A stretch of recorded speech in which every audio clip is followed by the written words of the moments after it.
Unique Hammond is a holistic nutrition practitioner, an integrative health coach, author, and bean protocol specialist.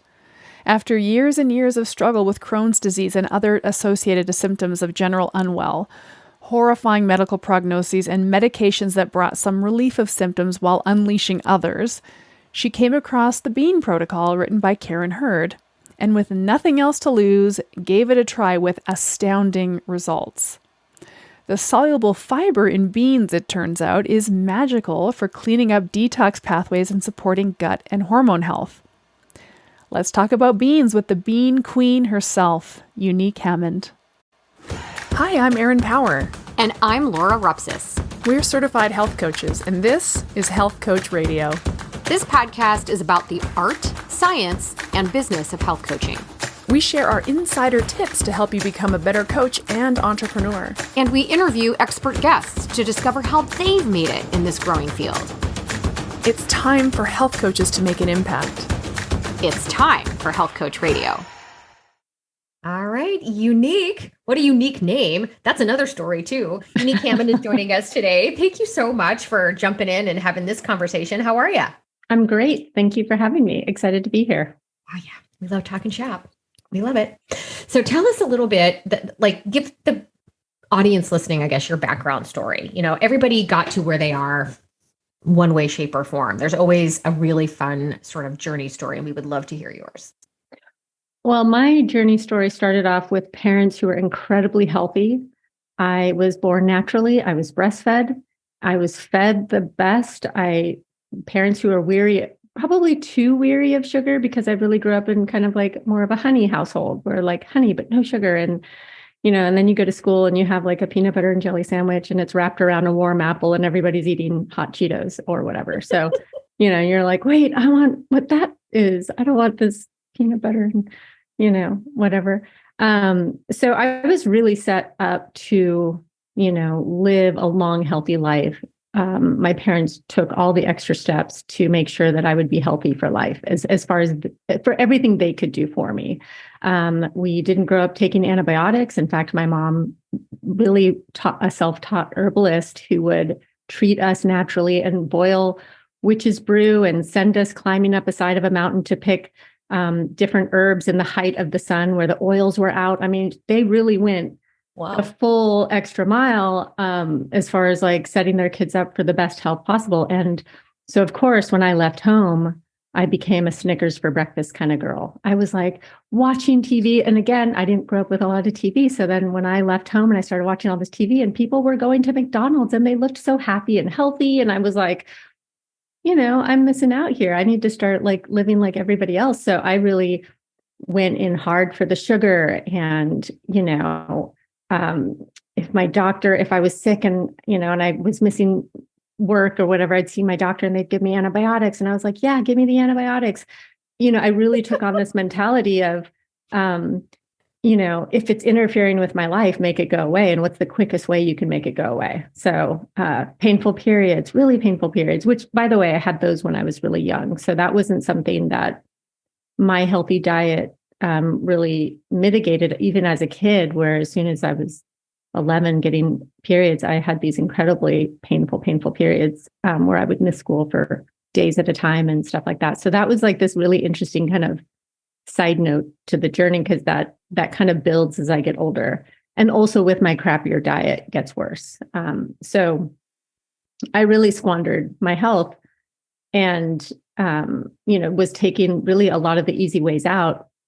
And despite what my parents had given me, my body just couldn't uphold, healthy cellular body, healthy immune system. I was getting sick all the time. I was running all the time and overworking out and undernourishing myself, which is a female story in general. Skinny culture rules, and crazy how much we sacrifice our health for skinny culture, but that's another story. Anyway, so I really was living the modern life, what I thought was the good life. My friends were doing it, go on birth control pill, even though my body was rejecting it. And, just really trying to force my body to this ideal that I saw in the world and leave behind this crazy hippie idea of like, oh, what you eat matters. And, it was hippie at the time, right? Probably dating myself a little bit. But so I started developing really, kind of stomach issues that were transient and come and go, but it still didn't stop me from going out with my friends and drinking. And I just kind of would chalk it up to a bad meal or something didn't agree with me or whatever. And so those stomach issues kind of got worse over time, where when I would get my cycle, instead of it being like a few bad days of really bad cramps, I started getting symptoms around ovulation. And this is now we're talking about 20 years old. And I went and saw my doctor and he was like, well, you all the signs of endometriosis. So if you're going to have kids young, which I did. I got married young and I had kids at 23 and then 26. And I thought, hey, this is great. I've had my kids and my endo is probably going to go away, because the wisdom at the time, this is 23 years ago, was that if you have kids, that it can potentially change the outcome of your hormones afterwards, and that you may or may not continue to have this painful period situation. So as soon as my kids were born and my cycles came back, my horrible, painful periods came back with it. And along with it, kind of the digestive issues and everything. So, and I was still kind of at that pseudo healthy point. It was like, go out and drink with friends, work too hard, have a career. At the time I was in advertising. I was a co-owner of a music company that I helped build and run for 12 years. And then I transitioned on to the production side and I became an executive producer, working with directors, and continued to have like these health problems that I ignored basically. And around 27, 28, the gut issues started getting really bad. And into my early 30s is when I was diagnosed with Crohn's disease, and literally got to the point where I had one good week a month. And that good week was kind of like not great. It was pretty painful. And, and I still kind of pushed it off a little bit. I think I called my mom and was like, hey, mom, like, what things can I do for this gut issues going on? And she was just like, oh, here, do this and that. But I was so far gone at that point. I had so lived this kind of superficial idea of balance, where I was trail running and undernourishing my body and, taking antibiotics. And when I saw the doctor for gut issues and reflux, they gave me PPIs, which I took. I just had abandoned my whole childhood basically. And it wasn't until they diagnosed me with Crohn's disease, when I woke up from the colonoscopy, and he was like, well, you have severe Crohn's disease and kind of here's your path forward. And it was only in that moment that I went, I need to go home, not physically, but metaphorically. I needed to go home. I needed to go back to eating for health and taking care of my body and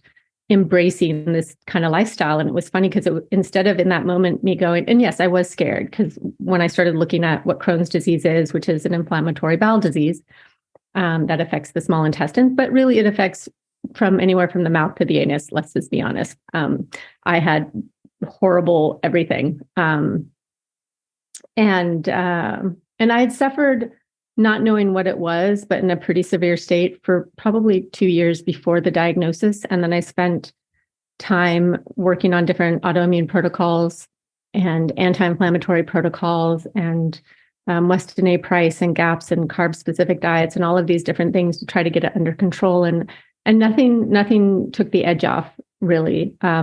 I'm 5'7", and I had dropped to 90 pounds. And I was fiercely wanting to have a natural remission instead of continuing my path of like medications and just kind of doing whatever the doctors told me. And I was really happy to have this plan that they laid out for me, which was basically medications and most likely 8 different surgeries in my lifetime. And at 30 years old, I was just like, I can't do that. Like I have 2 small kids and I'm suffering and I'm dying. But there was this part of me that was just like, I felt like I couldn't go down that path. So I ended up really digging into nutrition, and I continued to work, even though half of the time it was from bed.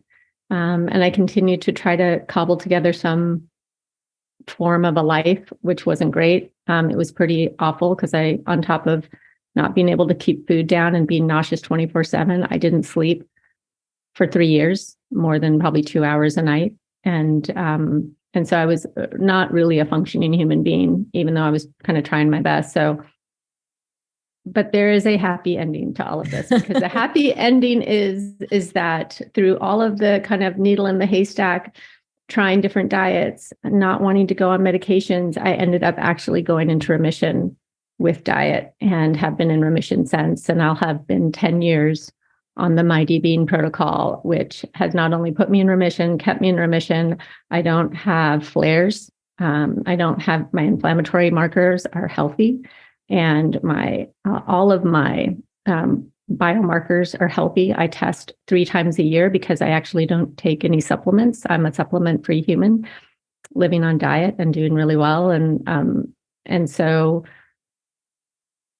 I would say that is what ended up changing not only the course of my life, but the course of my career, which I had spent 20 years in previously. So.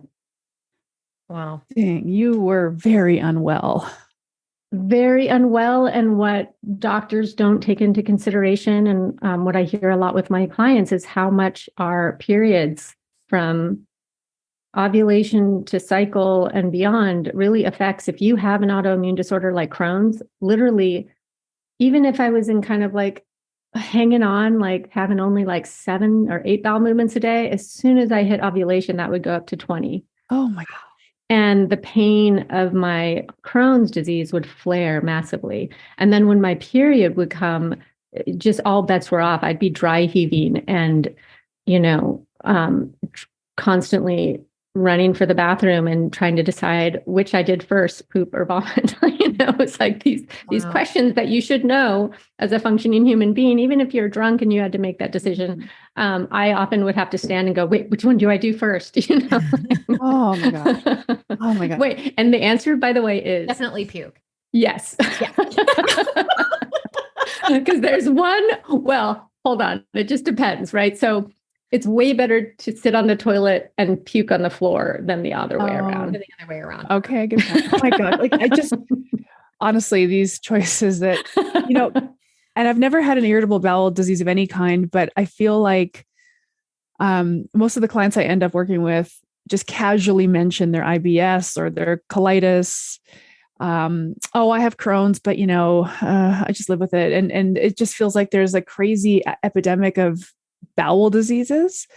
I don't know if there's a point to going into the origin of that, but specifically, I think what's interesting with your story is so really, really bad for a long time, up to 20 bowel movements a day. I can't even imagine.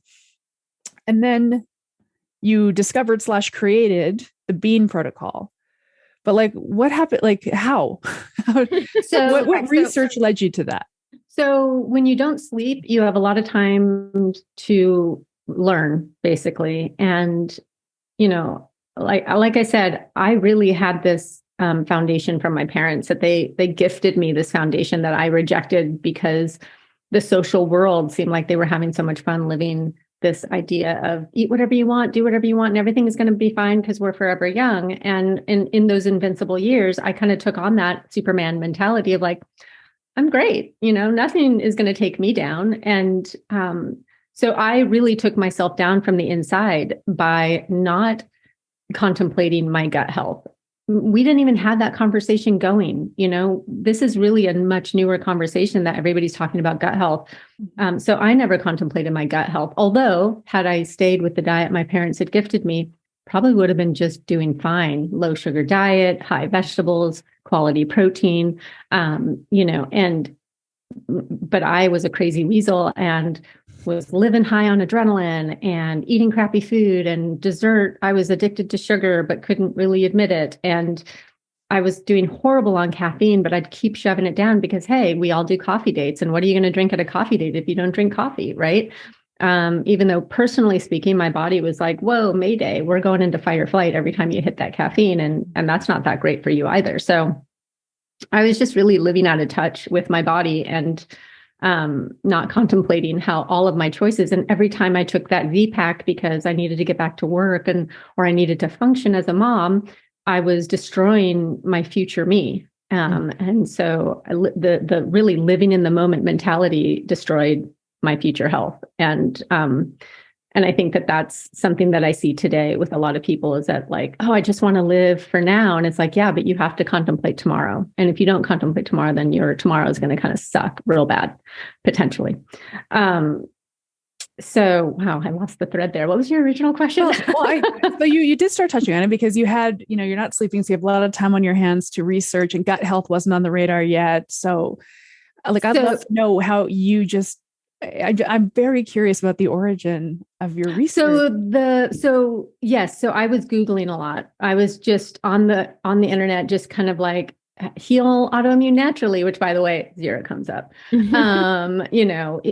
Best. And then you start to do more like best anti-inflammatory diets. And then things start to kind of come up. And, this is 13 years ago that I was diagnosed, and there was still not what it is today. Like if you start searching, you can find a lot more answers now than you could 13 years ago. I was just watching Californication and like doing all these weird kind of searches at 2 a.m. So yeah. The woman who created the protocol, Karen Hurd, which is the protocol I work with, she wasn't somebody you would find on the internet.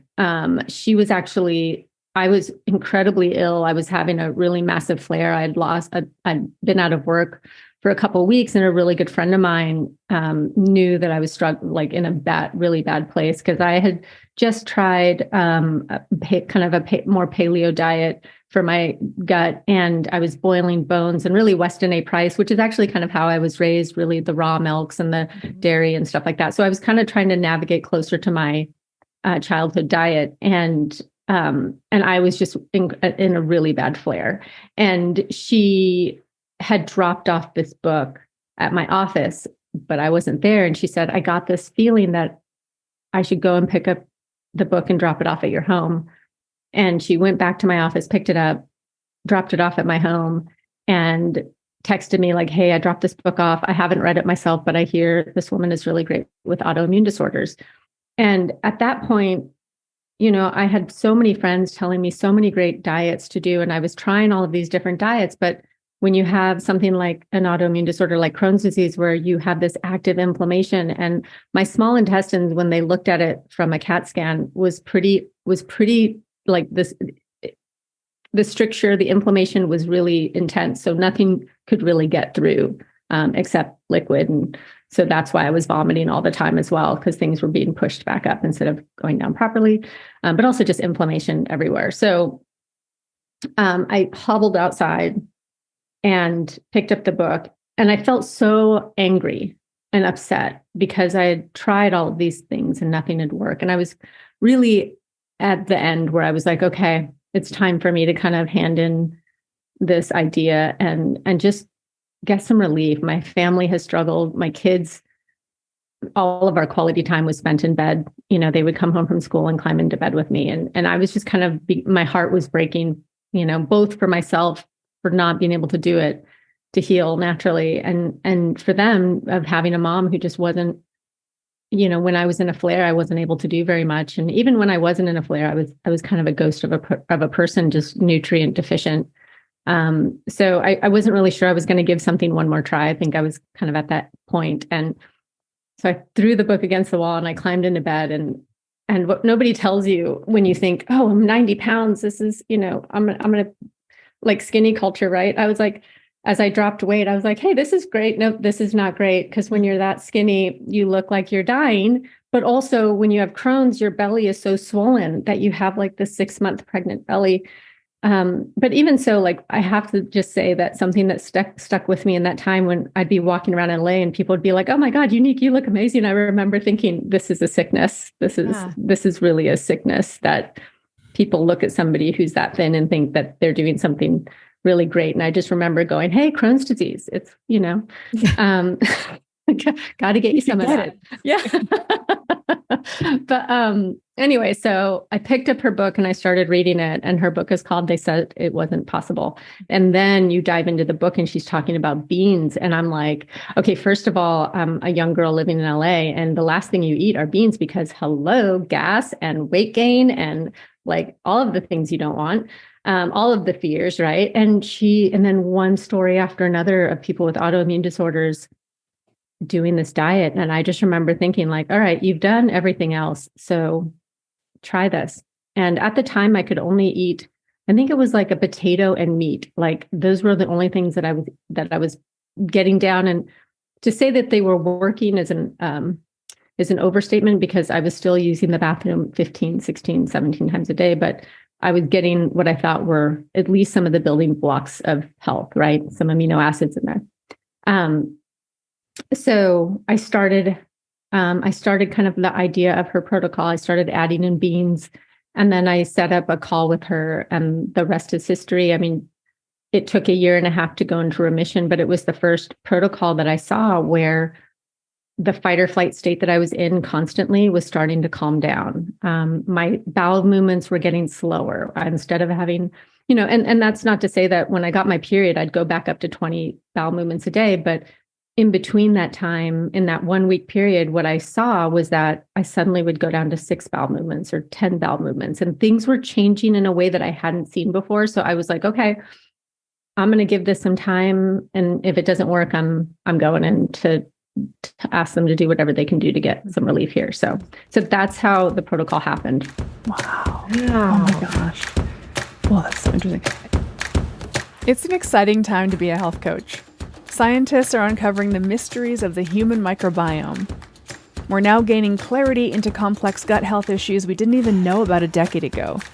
This means it's also a great time to become a gut health expert. Primal Health Coach Institute's Human Intestinal Microbiome and Health and Disease Specialist certification is for health coaches who want to help people heal the root problems of many of their health symptoms and conditions. A recent survey spanning 73,000 people across 33 countries found that nearly 40% of adults suffer from a gastrointestinal disorder. As an expert in gut health, you can offer unique programs and services to clients looking to manage or reverse a diagnosis such as an autoimmune disease, irritable bowel syndrome, or type 2 diabetes, or those who wish to improve their overall health. Gut health expert, cardiologist, and best-selling author Dr. William Davis teaches you everything you need to know about the human microbiome, including coaching tips to give you the confidence and credibility to support your clients and help them heal their guts, sleep better, gain more energy, and enjoy stronger immunity, balanced mood, smoother skin, and more. Find out more about how to become a gut health expert. Visit primalhealthcoach.com. I guess my question, and maybe Laura's question too, is, and maybe for some of our audience, and I know you've been recently on the Primal Kitchen podcast, and we're kind of associated with them as well, is that beans are sometimes considered inflammatory in some of these. Oh, yeah. I mean, look, it was as counterintuitive as you got. I definitely grew up with beans being a filler food. I'm one of 8 kids, so my mom was always throwing potatoes and beans and things in foods, but it was never something that I had related to as like part of a diet that I would have. And even, as a young adult, I never sought out food with legumes in it. So I would say that it was definitely counterintuitive to what I had read. And also I trained as an AIP coach, by the way. When I was going through my training, I wanted to understand and be open to the fact that there's all of these protocols out there because there isn't a one size fits all. And just because the AIP or GAPS or carb specific diet or Weston A. Price or whatever hadn't worked for me, it doesn't mean that it's not working, right? Because we wouldn't have all of these things if they weren't working. So this protocol working for me was kind of this miracle. But I'll say at the same time, my boss soon after, like they hired me sick. My job as an executive producer. When I went to the interview, I was just a waif of a human being. And they were like, and at the time I had my own company working with artists. And they were like, hey, we want to hire you as our executive producer. And I was like, well, I'm really sick and I have Crohn's disease and I spend like 3 weeks out of a month in bed. And they were like, yes, but we love you and we'd love to have you on board. So they hired me, to their credit. And then soon after, I want to say like 6 or 8 months after, my boss had a gnarly colitis or Crohn's flare and was bleeding. Actually, I just interviewed him for my podcast because I had always left his name out of my book and everything that I wrote, like just as my boss. But he went into this massive flare where they wanted to take his colon. And I, at the time, had just started eating the bean protocol. And I gave him Karen's book and I was like, hey, I don't know if this is going to help. It's early days for me, but I'm going to give it to you. And he had gone the opposite direction of me for his autoimmune disorder, which I didn't know he had, because he was in remission at the time. But he had gone full raw vegan and had removed everything. So when he went into a flare, he was a raw vegan or close to that. And, this book is very much a supporter of eating protein and adequate amount of protein to help your body heal. And so I gave him the book, and he soon after started the Bean Protocol. He actually went into remission faster than I did. And I think it's because of the fact that he doesn't have a period every month, to be totally honest. Right. Wow. I would love to know more about this protocol. So do you mind filling us in a little bit about what the core tenets are and what you think the mechanism of action is? Like, oh, absolutely. Because I think that is where and so I'll go back and say, once I started working with Karen, I've been working with her ever since. And in January, it'll be 10 years that I've worked with her, and she became my mentor. And I wrote my book, never actually intending. So for those listening who are health coaches or nutritionists or dietitians or whatever, thinking about this kind of career, I actually never saw this for myself. I was an executive producer working with incredible directors and, was very passionate about my career at the time that I'd spent a long time, 20 years in. So when I went into remission, I wrote my book just as a way to tell people, like, if you're struggling and you feel alone, I just want you to know that there is hope, basically. And I put it out there. And then after I did that, I did IIN health coaching. And then after I did that, I was like, that felt like kind of weak sauce for me. I felt like I didn't have enough information and it wasn't diving deep enough for me. So then I went and got my nutrition certification as well. It was like a 2-year process for that. And even then, I still didn't think I was going to do it. I actually thought at the time that all of this education was just for my own knowledge. It's like, why did this protocol work? Why did I go into remission against the odds? And every doctor I saw said, don't eat fiber, whatever you do, don't eat fiber, and especially don't eat beans. When I told my GI I was eating beans, I think he just kind of glazed over and just was like, okay, hippie, you do you. But so the bean protocol, and there's many different bean protocols that are tailored to the person in front of me. So it's not a one size fits all scenario, but what I will say is that it's interesting because it's very much an omnivore diet. It's adequate protein for the human body, and making sure to have protein with every meal. And it's lots of vegetables, a ton of vegetables, and healthy fats, lots of healthy fats, and legumes. So that's kind of the wild card ingredient in today's paleo diet, right? That would be your wild card. Although I have seen people like Chris Kresser, like paleo people, actually talking about like the undeniable benefits of eating legumes and fiber and stuff like that. So I think there's like kind of like a break in the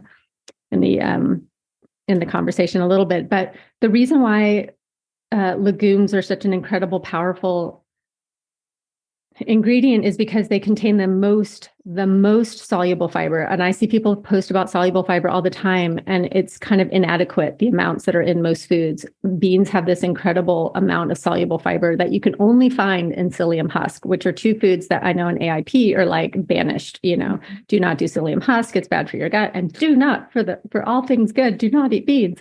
And so here I am as an autoimmune survivor being like, I've been in remission for 10 years solid, eating a copious amount of beans. And my inflammatory markers are nothing. Like I don't have any inflammatory markers unless I've worked out. But so soluble fiber is one of the only substances strong enough to bind with bile.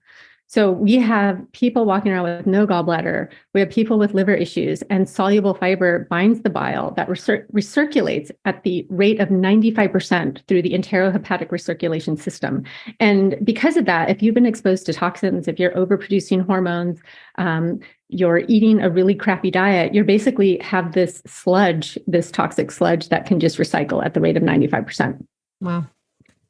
And soluble fiber actually interrupts. It's one of the very few things strong enough to interrupt that cycle.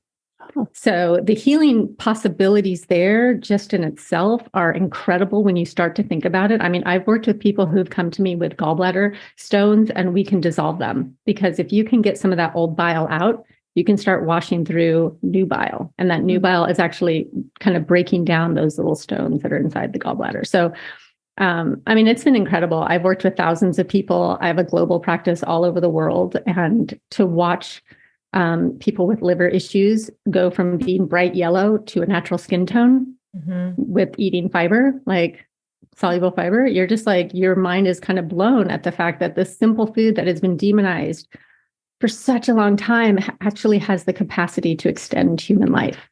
Like, I just think that's amazing. I love that. So is there, I don't know. I guess I'm trying to wrap all of this stuff. And look, I think you're right. I think the paleo community has loosened their sort of aversion to legumes to a certain degree. And so I'm curious in terms of, so tailored to the individual, does everyone need maybe a different amount? Is it at every meal? Do they need to be prepared a certain way? Same thing with veggies, I guess, for like. I always soak them overnight personally. I soak them overnight and then I pressure cook them. That tends to make them the most digestible. I have clients who come to me from strict paleo or strict AIP. So I'm really conscientious about like meeting them where they are and having them adjust slowly to increased fiber amounts. Your gut tends to ferment these fibers. They get your microbiome gets very excited by the fibers. So you can end up being gassy and bloated. And there's other mechanisms of why we bloat and have gas as well, of course. But if you aren't somebody who eats it, most people's interaction with beans they're at a chili cookout and they ate too much and there's cheese on it and they feel bloated and constipated or gassy and diarrhea. And then they're like, I'm never eating beans again. They're right. They were horrible. But you actually just have to take a totally different approach to them, or you're being curious, which is what I call a lot of my clients. I'm like, oh, you're being curious. And they're like, yes, I am. And I'm like, okay, well, I recommend just throwing in a couple of tablespoons of, let's say, lentils into your salad. Like, don't go crazy with suddenly being like, oh my God, beans are amazing. I'm just going to eat them with everything. And, like, go really slow and see how your body feels about it. To be honest, in a world full of experts telling you what to eat, I'm a big fan of empowering my clients to feel their food. Yes. I feel like there's somebody that I follow on social media who took on the bean protocol. And I think she was doing like a tablespoon of beans at first to sort of habituate her system to it. And then I see people who are having like junk beans. I don't know. Are there junk beans? Like, you mean like Boston baked beans with lots of sugar in them? Yeah, I mean that's a junk bean. But look, if you're in an area where you can't or you don't know how to cook beans and the only beans in the market are Boston baked beans, I just tell my clients to rinse the sugar off. Okay. Yeah. Rinse those beans. The one thing that I love about this protocol is that it's not expensive. And in a world where everything is so expensive, you can actually add in something to your diet that can help facilitate your health. And it's not super expensive, which is really nice. I mean, look at the blue zone people. I'm sure you guys have studied the blue zone people. The fact that they're living longer and healthier than most people. Obviously, it's not just the beans that they're eating. It's a cascade of environmental community. There's a lot of reasons why they're living longer, and I'm sure their stress levels don't look like ours as well. So, yeah, right. Do you have any like favorites in terms of types of beans that are easy to assimilate or easy to include? Or is So it when just I started coaching, I was bright-eyed and bushy-tailed, and I was like, beans for everybody. And the beans that worked for me are going to work for you. And then I got very humbled because, the beans that worked for me, my clients would come back and be like, you need these, this does not work. And I'd be like, oh no, shit. So why did I assimilate these ones well, and why aren't you assimilating these well? And so each bean, it just has its own its own nutrient makeup. So I've now started saying to clients, just try one bean at a time and don't commit to cooking a whole batch. Maybe just buy cans of beans and rinse them and add a couple of tablespoons and see how your body does with it, and see if you can find your starter bean, because my starter bean was black beans and I just did really well with black beans. But I have clients who come back and they're like, the only bean I do well with is a chickpea. And I'm like, dude, a chickpea would have murdered me. And it did. It murdered me. Like, it was like the worst bean for me. So Interesting. yeah. Okay. I have a very, very specific tactical question about beans. I know you probably talk about beans all the time. Maybe you love talking about beans all the time. I do. I talk Okay. about beans and poo constantly. Okay, good. Because my very specific question about beans is, if I buy canned beans and they're already in fluid, does that count as being soaked, or do they still need to be soaked? No, most of the time. So there are companies that pressure cook their beans, and Eden Organic is one of them. They do a really nice job with pressure cooking. They cook it with a little bit of seaweed. And I still say, dump those out. You don't have to rinse them, but warm them, like get them out of the can. And they are already pressure cooked. They are already cooked and ready to go, anything in a can. But I do like to say, look for the ones that have been pressure cooked. Okay, good. That's good. That's the advice. Because I think the thing I use beans in mostly is like soups and stews. That seems like an easy way of using beans. And so I just been dumping them in from the can, assuming that they Soups, stews. Well, also, if they're in soup and stew, they're kind of being soaked anyway. In the soup. Oh yeah. Oh, 100%. Yeah. And, I work with a lot of very busy professionals that cooking isn't something that they want to do. So canned beans, pressure cooked canned beans are such a quick, easy way to get it. And I was so sick that I couldn't stand and cook. So for me, I did canned beans for the first year. And also, to be honest, like, even once I had enough energy to stand at the stove and cook, I was really, what's the word when I was scared of cooking beans. I was like, I don't even know where to begin. Like, this is scary. And then I started kind of like researching and figuring it out and cooking. And then I got really into cooking my own beans, which, by the way, taste amazing. Like, cooking your own beans. If you don't like canned beans, the cooking your own is like another level. They're tasty, they're delicious. And I got really into bean pots, where I was buying these really beautiful handmade bean pots. And then as my practice got busy, because to get back to the practical parts of my practice. So once I graduated with my nutrition degree, I was still working full time, and I didn't really have this idea of leaving my career, which was a wonderful career. I was paid well. I had a great reputation, so I didn't ever struggle to get another job. If I left one job, it was like I really had built this career. So for me, leaving wasn't really an option. And so I started, as people found my book, I would send them to my mentor to work with her, and then I would coach them for free. So on the weekends, I started coaching for free, as I still went to a job 5 days a week. And what I discovered over time was that I really looked forward to these calls.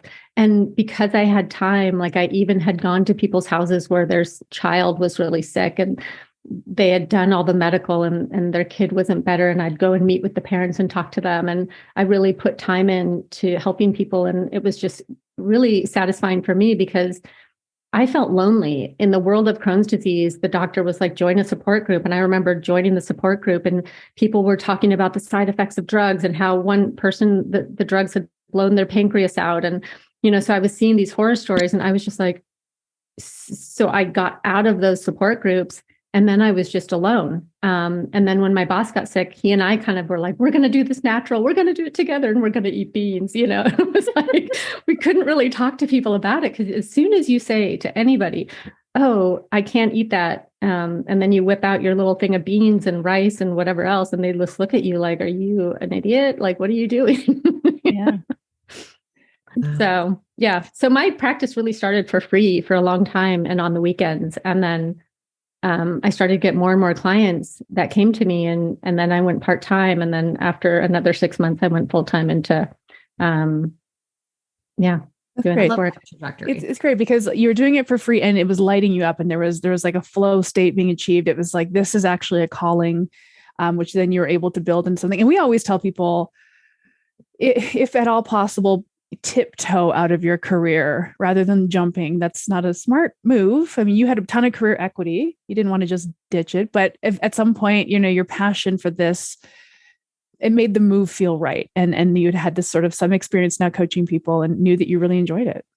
I had experience coaching people. My mentor, who had been doing it for 30 years, took the lead. So all I was a support system. It wasn't all on me to like build these protocols. And after being on the other side of her, and now I've been on the other side of Karen for the last 10 years or longer, and I've then only after a long time did I start to take clients on myself, where I was like, oh, I feel confident in helping you and having your best interest at heart. And I think the hardest part still to this day of doing this work is that the medical, everything is so expensive. And, for me, coaching for free was gratifying because I could help people who had already spent so much money in the health system trying to get better. And to go full time and then to make a living with it, I struggled with as well, because I had spent my life savings in the years that I was sick with doctor's appointments and medications and, like antibiotics. And every time you get your blood test run, it's $1,000. And I just remember feeling not just defeated and depleted, but financially distraught, where I was just like, illness ruins you. So if there's ever any reason to take care of your body before it gets sick, it's like, just know that illness will financially take you down. Yeah. What does your coaching practice look like today? So, because you have I feel like you have such a huge audience now. Are you doing one-on-one coaching, or have you outsourced that now? Like, what does it look like? No, I'm still one-on-one coaching, although I've pulled my hours way back just because I just was tired. I started to feel tired. And so I've pulled my hours back by 50%. I'm still coaching, but now I'm training other coaches and, really mentoring. Like, I have mentorship programs that I'm helping to kind of like educate them around the protocol and how it works and how to talk about it with clients and how to integrate it. And then I have some, like I've trained practitioner, dietitians and doctors, functional medicine doctors and Chinese medicine doctors and coaches. I've worked with a lot of different people to kind of put that out there, because I realize that more people are needed. Like Karen and I just can't, especially because a lot of people don't start with the Bean protocol. They end with the Bean protocol. They're like, I've tried everything else. In my book, I called it the desperation diet for that very reason, because I feel like everybody kind of avoids, something like this. And then if nothing else works, you're kind of like, okay, let's talk. It's so funny that the desperate, because it's not as though it's beans and only beans, forever beans. You've got adequate protein in here. You've got lots of veggies, lots of healthy fats, and we're just adding in legumes. But legumes or beans have been just vilified across the spectrum, even whether it's sort of a standard American diet and, they make you gassy, or it's the paleo community or whatever. So I just find it funny that that's the term that was used, and your trajectory in terms of kind of moving from one career to another with a very unique diet and a very unique story, I just think should be resonating with everybody. But what we often hear from some people is, I don't have this big, oh my God, it saved my life I would say the majority do have some sort of like health transformation that led them here. There are a few that just have always had an interest in this, and for whatever reason, followed a different professional path and are sort of coming home to your term, right? But there are so many people that I think can lean into, just as you did, your ability to help people. I also coached people for free in the beginning because I didn't need the money. I had another job. I wasn't going to realistically leave to go follow health coaching. And it wasn't until I realized if people weren't paying me, they didn't value anything I brought to the table, because there was no monetary value for it. I didn't value it, obviously, because I wasn't charging them for it. So they valued it a lot less. So then it was kind of like a part-time thing. And then that's what, I think it just, over time, leaning into what calls you becomes more and more apparent to everyone around you. And then it's like, why are you still doing that? You should really be doing this. And so from an educational path, I went to IIN first too. It was okay. There was a lot that was missing. And then just leaned into the education I thought I needed to get where I needed to go. And so I think this is such a common path. And there's so many people who, for whatever reason, they give up too soon. Yeah. I mean, well, okay. So you touched on a lot of stuff that I thought was really interesting. So, the transition out of my career, my wonderful career, and the company and the women I was working with last were incredible, and leaving them was really hard for me because they were such an incredible group of women and men, and paid really well.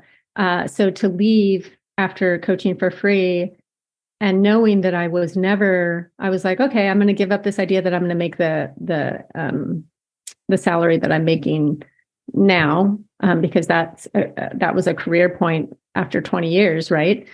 So I just was like letting go of this idea of like, oh, I'm going to make all this money and I'm going to transition into this because it's my passion, it's my heart. And it's, and at the 6 months of going part-time, I still found myself struggling to go to my normal job because all I wanted to do was do this full time, was help people.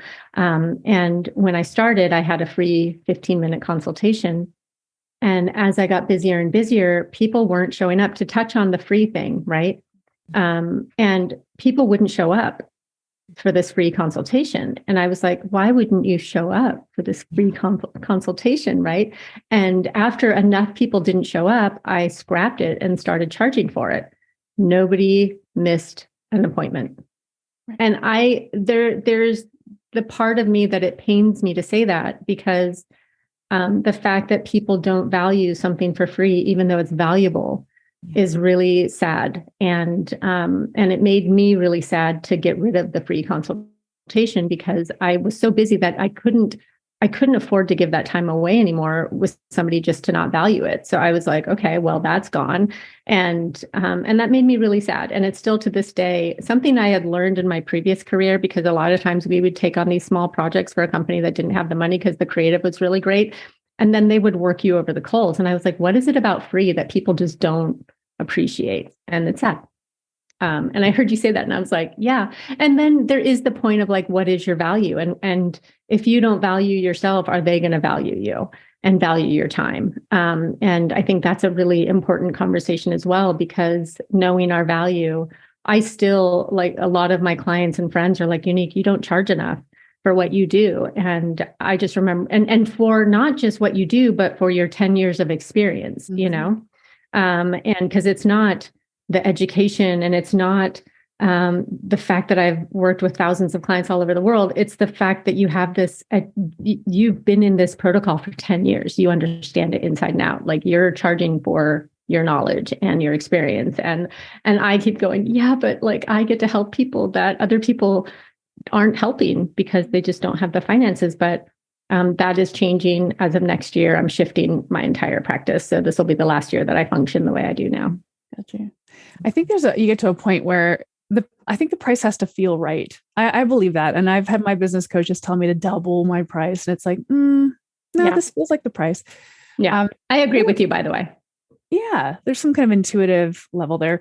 The thing I love about your story as a coach, as a practitioner, that I hope really comes through is that it's like you had to do this work. It wasn't like, I'm going to give this a try. It was like, I have to do this work. This is incredibly important to me. Even the desire to want to do it for free speaks to that.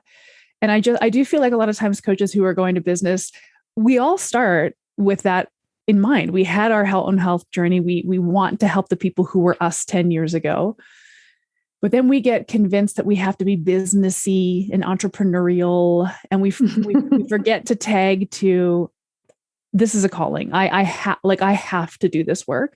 But if you operate from that consistently, the business will grow.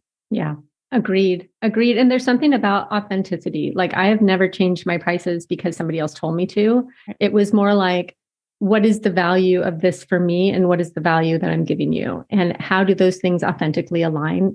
Can you get into health and wellness just for the business part? Yeah, I just don't think you're going to be as powerful unless you have this innate calling. It's your vocation. It's not just your business. It's your vocation. It's what you are called to. It's what you're showing up for every day, not just for your clients, but in your own life. I think it starts with us. Are we authentically aligned to what we believe? Are we authentically aligned to what we preach?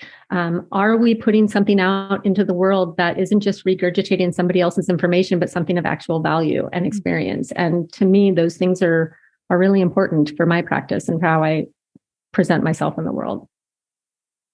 Yeah. Oh my God.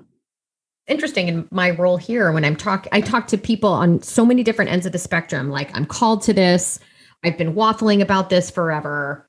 I'm finally in, right? And I'm all in. And then I've got these people too that they're just so mired right now in this sense of meh professionally, that they're just looking for something to try to make it better. And when I'm having these conversations about what brought them here, a Facebook ad, an Instagram ad. And because they're kind of into health and fitness and they click on these things, we sort of pop up at the school that Erin and I work for, and to your point, when it comes to making a career change, as hard as it is to get a business up and running, you've got to really have your heart in this, and you have to really feel called to it in order to kind of really make this work.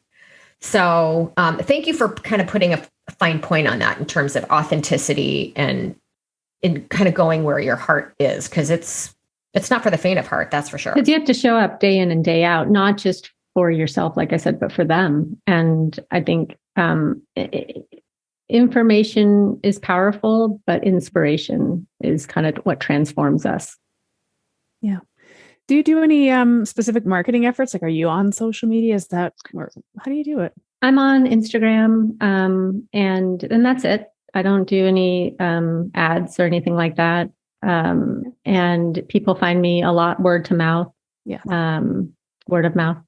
And I get a lot of referrals. I would say that's a big part of my business is referrals, which to me is especially because when I started, I didn't really have this big direction, because I didn't want to go after gut autoimmune, because gut autoimmune is very driven by the medical conversation. So I didn't want to interfere in that medical conversation.